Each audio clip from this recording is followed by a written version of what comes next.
Hey everybody, my name is Marlon Campbell and this is Storytime with Butterkist. Now I have a story here and it's loosely based on my son Judah. So loosely, please don't believe all of these things that you're going to hear in this story. I hope you actually enjoy it. I enjoyed writing it, so I hope you enjoy listening to it. All right, good. So this is called Judah and the Iguana. So today I'm going to tell you about a little boy named Judah who has all sorts of adventures across Jamaica. Now he's a bold little boy who's always exploring and learning and just living and sometimes getting into a little bit of trouble. You get into a little bit of trouble sometimes, right? Your parents don't, you think that you're having too much fun. All right, that is Judah. Now Judah's best friend was his cat Rosa. Now Rosa was a very special cat because not only could Rosa talk, but she knew just about everything and had many animal and a few special human friends. That's how I know the stories, because Rosa tells me the stories, right? And right across Jamaica, right across the Caribbean, she knows everybody. Now, whenever Judah needed to learn something, he just had to ask Rosa. She was like an animal Google. You just ask her and she'd tell you. And if she doesn't know, she knows somebody that knows.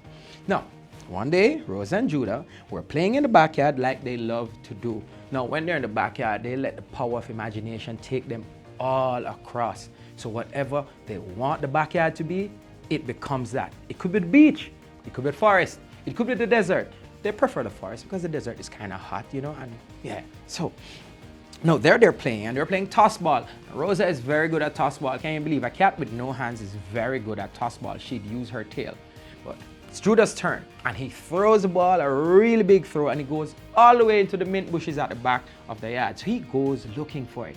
And while he's there searching and searching, he sees the prettiest green he'd ever seen. And then he realizes it's this lizard, it's a green lizard. Now he's not afraid of anything. Judah is afraid of nothing, no bug, no lizard. So he was cool with it. So he was like, "Hi, Mr. Lizard." And then he heard, "Meow, where are you?" That was Rosa. Rosa is kind of grumpy. You know how cats get grumpy? "What's taking you so long? Come here."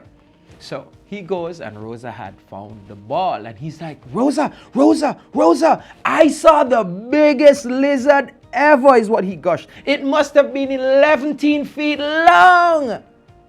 Rosa looked and laughed. "That's impossible, Judah. Not even iguanas are 11 feet long." "Iguanas? What are iguanas?" Judah asked, excited and curious at the same time. He knew whenever Rosa mentioned something new, it was very likely that they would end up having an adventure. "Well, they're kind of like very big lizards. They're definitely bigger than green lizards and they might even be prettier."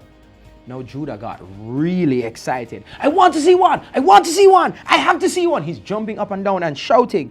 Rosa walked off slowly, her tail swishing from side to side slowly. Judah knew this was her thinking walk. He waited excitedly, wishing and hoping Rosa would say those magic words. 1 second, 2 seconds, 3 seconds passed, till what seemed like an eternity. And Rosa turned and said, "Okay, let's go see some iguanas." Now I told you that they're always having adventures right across the island, right? Now how do you think they got to all the cool places to do all the cool adventures? Listen, and you can't tell anyone this part. Definitely don't tell the adults, okay? Deal? They have a magic breadfruit. And not only that, they have a venture cycle. Now, the venture cycle is what they ride everywhere they're going. And their magic breadfruit teleports them to wherever they want to go. So that is how they have the cool adventures. Now he said, Judah is like, "So where are we going, Rosa?" And Rosa said, "Not far, Judah. We are going to St. Catherine, specifically the Helsha Hills. Get the breadfruit." So They got the breadfruit, they got the venture cycle, they jumped on, they held the breadfruit, and they thought, because this is how it works. You have to think really hard about where you want to go.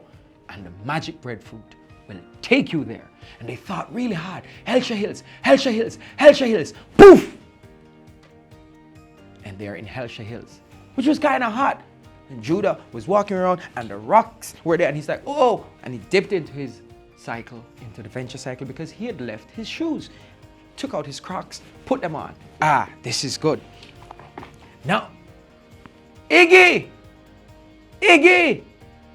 Iggy! Rosa shouted again and again. Iggy! Now, out of the corner of his eye, Judah saw a head peep up from behind the rock. Then slowly, more and more of the creature emerged. It was the prettiest green and blue scales with a long tail. It looked like a lizard, but it was so much bigger than any lizard Judah had ever seen. The creature spoke, a surprisingly soft voice. Rosa? Rosa, is that you?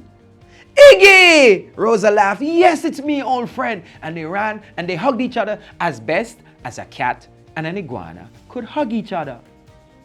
And Rosa said, I have not seen you in the longest time, Iggy.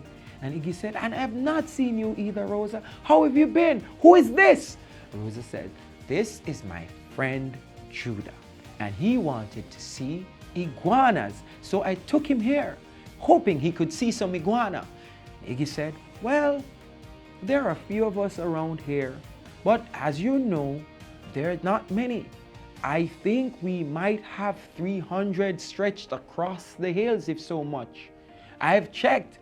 We've grown a little in numbers, but we still are not back to where we were in the 1800s. My great-great-great-great-great-great-great-great-great-great-great-great-great-great-great-great iguana told me about those times when everywhere you turned, everywhere you looked, there were iguanas. Iguanas jumping in the rivers, iguanas climbing on trees, iguanas having babies and fun and everything. But all this changed when the mongoose came. And now, there are barely a few dozen of us. And it's made worse by everywhere we turn. The humans are destroying our homes and they're building houses and we have nowhere to have our babies. If it continues like this, Rosa, there will be no more iguanas for real this time. And Judah interrupted him. What do you mean, no more iguanas for real this time? Well, there was a time, little Judah, when they thought we had all died.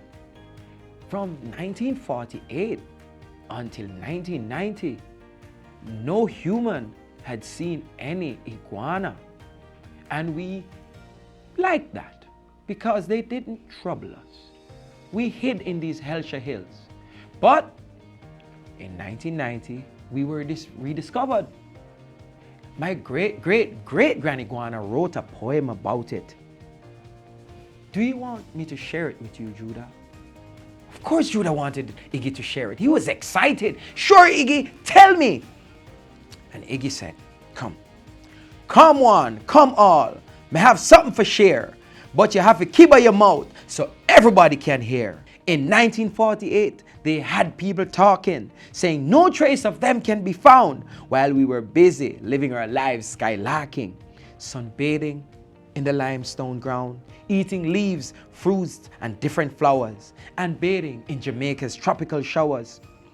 August 1990, Grandpa Iggy laid in the sun, and he heard Eden's hunting dog a come.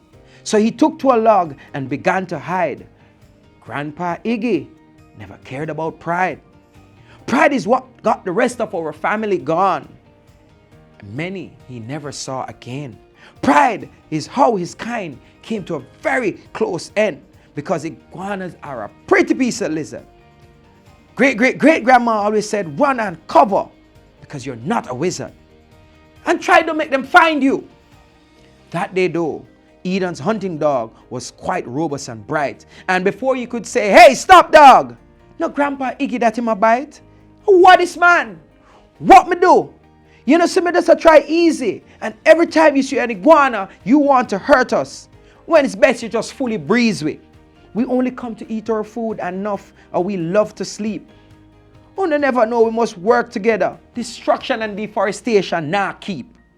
Years ago there were more of us, but una never stop till it was just a few.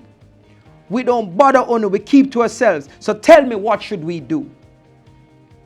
Eden looked at his dog and they hung their heads. They realized just what they had done, hunting and hurting others for sport and fun. Isn't much fun for anyone. Both ended up leaving broken-hearted and worse than how they came.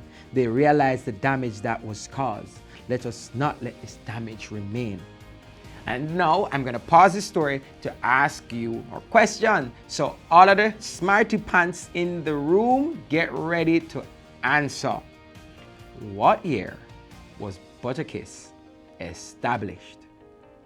And now, back to story time. Judah was sad. He wished with all his might that the iguanas could be left alone and in their home to live happy. "Judah! Judah!" He snapped out of it. There was Rosa. "Judah, it is time for us to go back. Mom might be looking for you." Reluctantly, Judah made his way over to the venture cycle, grabbed the breadfruit. Rosa joined him. Rosa said, "I will see you again, Iggy. We hope it gets better." Iggy said, "It's been getting better. There have been conservation efforts. Our numbers are climbing. But we're a far cry from where we were a century or two ago. But I'm hopeful. One day there'll be iguanas in every corner of Jamaica." Poof! Rosa and Judah were back in the backyard just as they had left it. Right in time to see Mom break the corner. "There you are. I've been looking for you. Come, dinner is ready."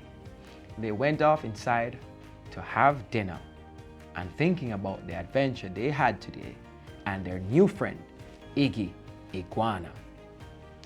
Now, iguanas, and story time is over, but this is it. Iguanas used to be so plentiful in Jamaica. They are our largest native creature. So it's really sad that our numbers are down to about 300 and that they can only be found in the Ahelsha Hills. We need to take care of our environment. They are gorgeous creatures. We need to ensure that they survive so that other children after you can see them. They're pretty, but we have been denying them of space to live. They have a couple natural enemies, but one of their biggest unnatural enemy is you and I. We must take care of our environment, and we must ensure that our iguanas survive so that other Judahs years from now can meet an Iggy. This has been Storytime with Butterkist. I hope you enjoyed my story. I hope you vote for my story. But of course, you don't know, like, comment, get it out there. If mo win, mo win. I hope you learned something today. Take care of your environment. Big up yourself, Iggy Iguana, and big up yourself for watching Storytime with Butterkist.